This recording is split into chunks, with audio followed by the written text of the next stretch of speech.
Today I'm going to show you what's inside of the Honda CR-V and how it works. Now we're going to be taking a look under the hood and underneath the CR-V just to see what's causing this huge CR-V versus RAV4 debate that's going on in the mid-size CUV market. Now underneath the hood of the CR-V you'll see Honda's taking a different approach than the RAV4. They're using a very small 1.5 liter 4-cylinder engine. This is the L15 engine, which is turbocharged. It's situated transversely for front wheel drive. Now you got a lot of room under this engine here to work with a huge giant cavity on this side, and over on that side you've got your airbox and battery, and underneath those is a continuously variable transmission, which nobody really likes. Now I don't really see anything under here that makes this best in class, so let's take a closer look at some of these components to see how it works. First of all, my camera can barely reach inside of that engine bay, and that's due to this huge front overhang. If that's the center of the axle at the strut tower, check out the distance all the way to the front of the vehicle. It's kind of like a city bus. Now taking a look at the airflow into this engine, you'll see that it's going to be drawn in through this little scoop over here, then sent through this tiny little air filter,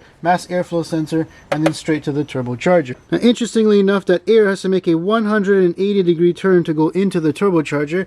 Seeing that it had so much space at the front here, it would make more sense if they just put the airbox here and let it flow nicely into the turbocharger. Now taking a look at that turbocharger up at the front of the engine here, this here is your catalytic converter and the exhaust manifold. In essence, the exhaust flow is going to speed up the flow of the intake through the impellers inside of here, and then send it down to this charge tube over here to the air intercooler at the front of the vehicle. You've also got an electric wastegate over here controlled by the computer. Now the intercooler is located at the bottom of the radiator, and you can see there's active air fins in front of it. Now that charged air is then going to come up from the intercooler and be sent over to the drive-by-wire throttle body at the back here, and then into this plastic intake plenum where it's going to get burned in the engine. Now changing spark plugs on this is pretty easy, just 4 ignition coils and the spark plugs pop out. Heck, there isn't even an engine cover covering the engine. Heck, there isn't even sound deadening on the hood over here, and that's why this thing sounds like my grandma's sewing machine from like 50 years ago making so much racket. At least changing the oil and checking it is pretty straightforward. This does take 0W20 weight oil, which is easy to find. Finally, we have the fuel system. Now the low pressure fuel pump in the tank is going to bring that fuel up to this high pressure fuel pump hiding under here.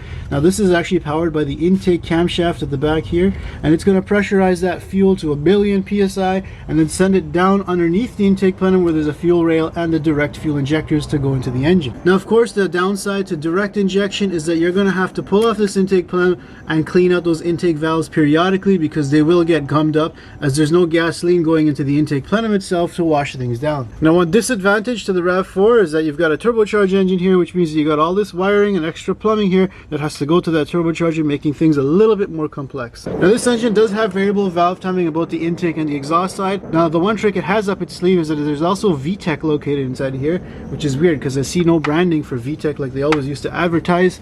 Now the VTEC is only on the exhaust side. You don't need it on the intake side because it has a turbocharged engine and you got more than enough airflow going in there. Now taking a look at the drive belt setup on the passenger side of the engine, you'll see that there is the tensioner over there. Now that is a hydraulic tensioner, which means that you are supposed to do a reset procedure once you take the belt off, which means that you got to move it back and forth either way like 3 times. Here's the water pump, and down below is the AC compressor.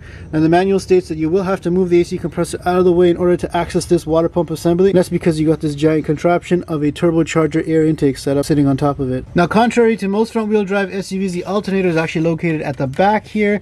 Now getting it out isn't too difficult. There's just 2 bolts over here to get out, and you should be able to snake it out the top here. I think on the Civic with this engine you got to snake it out the bottom by removing the exhaust pipe and whatnot. There's 3 main engine mounts on this vehicle. There's one over here on the driver's side underneath the battery, and there's one over here on the passenger side. Now these are made of a composite reinforced plastic, which means that for their crush structure, in case of a major front end collision, it'll break off and the engine will actually go underneath the vehicle as opposed to going into the driver's lap. Taking a look at the Honda CR-V's cooling system, you see you've got a radiator cap over here. It's got a hose that leads directly down to the radiator, and we've got the overflow tank on this side. And behind those radiators are 2 giant plastic cooling fans. Luckily there's actually enough room to get my hand down inside of here if I have to either work on the engine or on the radiator fans itself. Some other vehicles you really don't have any room to work here. Now contrary to the design of this car with this huge front overhang, Honda actually recommends that you drop the radiator fans and the radiator assembly down from underneath instead of up from the top or removing the front clip here. However, given the very low ground clearance distance here, that means you're probably going to need a hoist in order to lift this thing up high enough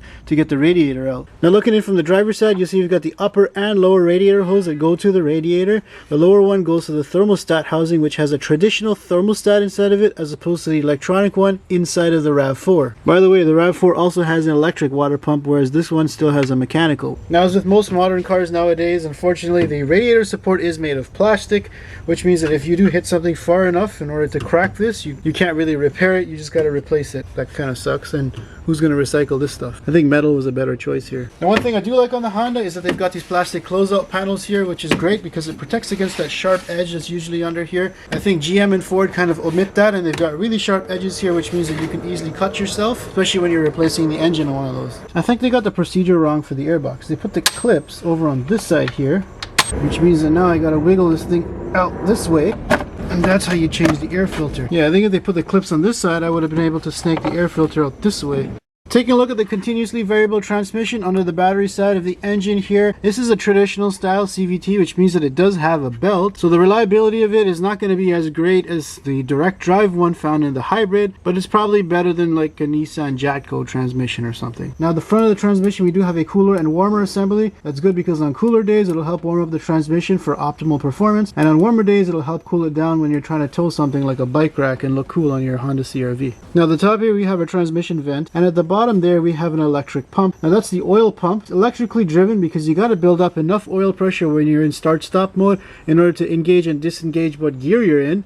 Now if you had a mechanical oil pump, the engine would be stopped at idle, which means you couldn't engage the gear just as fast, and then you'd have that delay. Looking at the transmission, just where the bell housing is, you do have a simple fill port, which is great for DIYs who just want to put their own fluid in. You just need a funnel and you don't need to pump it in. Looking at the braking system, you'll see down inside of here is where the master cylinder is located, and you have this giant plug. That's because the brake booster is electrically actuated, and then you have the master cylinder reservoir up at the top here. Now, electric brake boosters haven't been known to be the most reliable, and they're super expensive to replace, especially on a family car like this when you get up to higher mileage. Yeah, it's just another thing to think about, especially for those of you who are buying Hondas because you think it's going to last forever. Pretty standard ABS unit located over here on the passenger side. Now, activating those brakes is this radar sensor over here. I personally don't really like that flat design. It kind of looks like a sticker. I'd rather the old 3D chrome piece. But if that's what it takes for the radar sensor to work, so be it. Now, one thing I'm noticing with a lot of newer vehicles that they're really optimizing the amount of metal used here. Now, in older vehicles, this whole wheel well liner would be metal. This is actually just the wheel well liner itself. There's nothing structural here. They've taken out all of this material here and just continued the frame down to the front. There's also a lot of big giant open spaces which form crumple zones inside of here where you can stash stuff when you want to cross the border. Now, the electronics on the CR-V are pretty standard. I like that Honda is actually pinning down their harnesses in multiple locations, so it makes it nice and tight. Nissan would probably skip this and just go from here to there, to be honest. There's just a random plug under here that's capped off under here. It makes you think that there's a feature that I didn't get. Now, I don't like how windshield washer hoses have to flex with the wiper turning. I wish if they just put the nozzles back where they were supposed to be on the cowl. Now, the headlight assembly, being LED, has no replaceable elements to it, which means that it's just one plug and this giant assembly comes out. Now, the fuse box is pretty easy to get to, but the PCM, however, is located pretty close to the front of the vehicle. In the event of a collision, it could get damaged. However, given the vehicle's front overhang, it probably has enough crumple zone. Now, looking under the CR-V, things are pretty flat, at least under the engine bay, and they've got this nice metal cover here. However, in order to take these things off, they have multiple tools. You got to use a flat screwdriver over there, a star screwdriver here, star over here.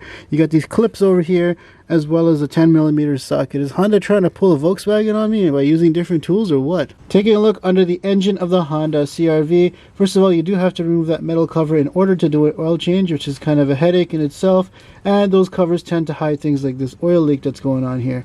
Now, the oil pad itself is made of aluminum with the drain port over here and a canister style oil filter, which I like because this is less mess than a cartridge one. Now, just next to that oil filter is the AC compressor and its associated drive belt. Now, one thing that's cool is that they made a little hole in the splash guard here, which lines up with the crank pulley. So if this thing's in the junkyard and you want to see if the motor turns over, you can do that without taking out the splash guard. Now, looking at the exhaust setup, you'll see that we got the turbocharger at the top and the catalytic converter over here, and that's going to lead down to this flex pipe underneath the oil pan. Now, flex pipes are pretty much outdated now because they do tend to leak after a while. Now, that exhaust is then going to go up and over the subframe and steering rack and then head out to the back over there. Now, one thing I don't like about this setup is that you're going to have to remove this exhaust in order to do things like changing the oil pan gasket or even the starter up there.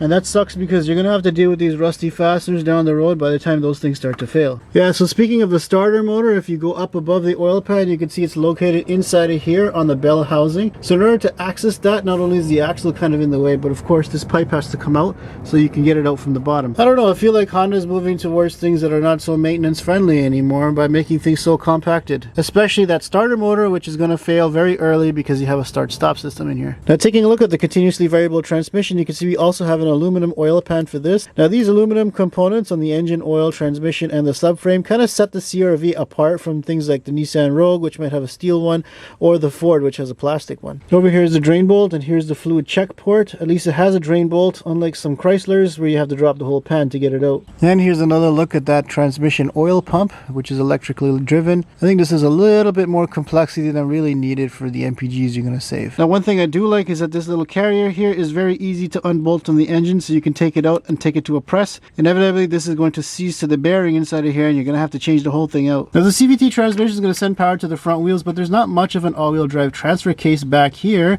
Instead it's just gear that's going to send power to this drive shaft, which is always going to be turning. I believe the RAV4 has a system where it can disconnect this to minimize drivetrain losses. And that power is going to be sent down the drive shaft to the differential at the back where all the activation for the all-wheel drive happens. Now looking under the CR-V, you'll see there's a complete lack of corrosion protection. There's no undercoating or anything under here, and this thing's probably going to show rust signs in the next couple of years. The only part that has undercoating is just behind the front wheels here. Speaking of quality, I'm not sure if the seam sealer is actually supposed to seal the seal, because it's pretty open over here. And these spots here kind of make me question, what's the point of putting seam sealer here? What is it really sealing? I don't know, I feel like this car might have been manufactured at 5 p.m. on a Friday afternoon.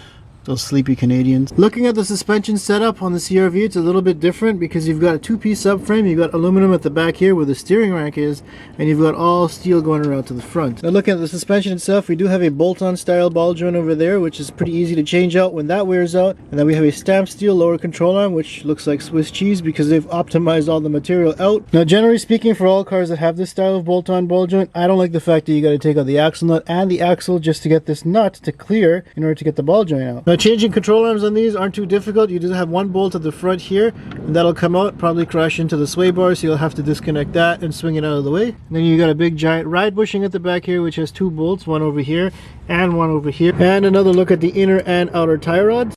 Now the front knuckles are made of steel, and you're going to have to take the knuckle off and put it on a press to change out the bearing. And here's a look at the sway bar end link. Those are actually made of aluminum. It attaches at the top there to the strut, and at the bottom here to the sway bar. Taking a look under the rear of the CR-V here, you'll see that we have the rear differential, but also the control unit inside of here, which has the clutch inside, which is going to control the all-wheel drive system. Now one thing I do like is that Honda is using these little plates here to cover up the electric motor as well as their connectors, so you don't chop them off accidentally when you're driving over speed bumps using your real-time four-wheel drive system. In terms of service, we do have a drain plug over here, and on the back side we have the fill plug up here. Now looking at the rear suspension on the Honda CR-V, you'll see that the subframe here is all made of stamped steel, just like many other SUVs. However, contrary to the front, this rear knuckle here is made of aluminum. Now in terms of the suspension setup, this is a multi-link, which means that you have three control arms. There's one at the top, the bottom, and the one here that holds the spring, in addition to the trailing arm, which is this big blade one over here. Now in case you ever wanted to lift a CR-V, you just have to change out this coil spring inside of this aluminum control arm. This seems like a really big chunk of a control arm, nice and thick, but it's probably pretty heavy. Now changing the shock absorber isn't too difficult either. There's a bolt at the top there, and there's one bolt over here where it directly mounts into the knuckle. Now the sway bar link is a standard Honda design. It's actually made of aluminum, and it connects to that lower control arm over here. However, at the top here, it connects to this sway bar, which is really, really tiny and small. This is quite laughable. I mean, this is almost as small as my finger. I mean, how much torsional resistance is this really going to provide for you to go around corners? Funny thing is, Honda asks you to use this as a jack point, which seems pretty sketchy, when you could just come all the way back to the subframe and lift it here. Now, kudos to Honda for designing a subframe where you don't have to take it out in order to change control arms, but you also don't have to drop it out in case you need to do other work, such as removing the gas tank when that starts to leak. That's made of plastic, by the way, or doing work like the differential. By the way, this plastic piece also forms a nice little hideout spot. It's completely hollow inside of there. Now, there is an aluminum bumper rebar back there, However, I don't see any connections or threaded holes where you can add a hitch. Now taking a look at the exhaust setup, you'll see we've got a single resonator underneath the middle there, and it's going to come out to this Y pipe over here and then out to the two mufflers. Now the muffler on the passenger side is actually part of that Y pipe assembly and comes out as one piece, whereas the one over here on the driver's side is a separate piece, can be unbolted from this flange here. So that means if that muffler rots out, you're going to have to change the entire piece going all the way to the back. It's not just a built-in flange where you can unbolt it, or you just have to chop it off and weld on another one. Not sure what's up with this half of a heat shield over here. Kind of stops short on both sides. This is a plastic EVAP canister. You should have continued it over the exhaust resonator to protect it from melting in the heat. And now we'll have a listen at the exhaust. Like how they have this random U-bracket over here, so in case the drive shaft falls off, it has something to sit against and it doesn't drag on the ground. Also, this is pretty good. You got a nice roll cage going around the fuel tank to protect it when you're going off-roading in those gravel parking lots. And here's a look at the rear suspension from up at the top here. Here you can see the strut actually has to be disconnected from inside the vehicle as opposed to be bolted on the outside like others. And here's a look at the upper control arm as well as the lower control arm down below. All the bolts there seem pretty accessible should you need to change these bushings in like 10 or 15 years from now. Now looking at the brakes, you do have a solid disc rear brake. It's not a ventilated disc with a single piston floating caliper design. You've got an electronic parking brake at the back here. One thing I like is that they've tied down the wire as well as the hose back here, so it's not in the potential way of the wheel rolling. And for anyone wondering, Honda is sourcing these rims from China. And here's a look at the front suspension on the Honda CR-V. You could see it's nothing fancy, just a simple McPherson strut front suspension, which should be pretty easy to service when parts start to wear out. Now, while a McPherson strut front suspension isn't going to give you the best in terms of wheel control, such as articulation, off-road prowess, or even handling dynamics, it's going to be perfectly suited for the parking lot maneuvers that this vehicle was intended for. Check out how long this front sway bar link is. It's a pretty lengthy unit. Now, one thing I always complain about is the fact that the strut mounts to the knuckle using a single pinch bolt. Now, these are two metals. They're always going to rust together, so good luck getting those apart. I'd rather the two bolt design where you can easily adjust the camber. And here's a look at the suspension from the back here. You'll see that the axle will plug directly into this steel knuckle, and you've also got that pressed in bearing. You've got your inner and outer tie rods with this cotter pin ready to tear my skin apart. Now the front brakes on the CR-V, a little bit disappointing. It's a ventilated disc with only a single piston caliper. I know these SUVs are getting a little bit bigger now and they are getting heavier. It would be nice to see a dual piston caliper set up there. You have a ventilated disc rotor, and I'm glad to see that they've got rid of those stupid rotor screws that they've always been using, because those things always trip out when you're doing a brake job and then you end up having to punch them out. It looks like they've just sufficed to use the rust that's built up behind here to secure the hub into the rotor. As you can see, this thing does not want to come apart. And this vehicle isn't even 6 months old. And now we'll have a listen to the engine.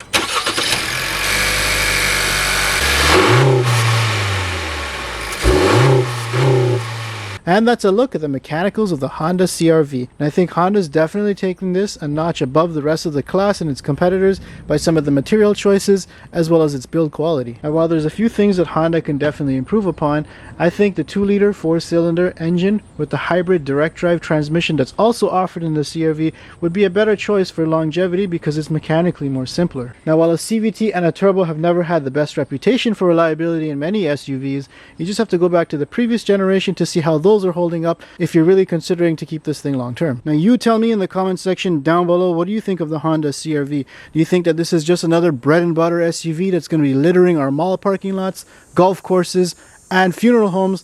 Or do you think we should just get a RAV4, bro? Make sure you subscribe if you want to see more videos just like this one. Oh, shoot.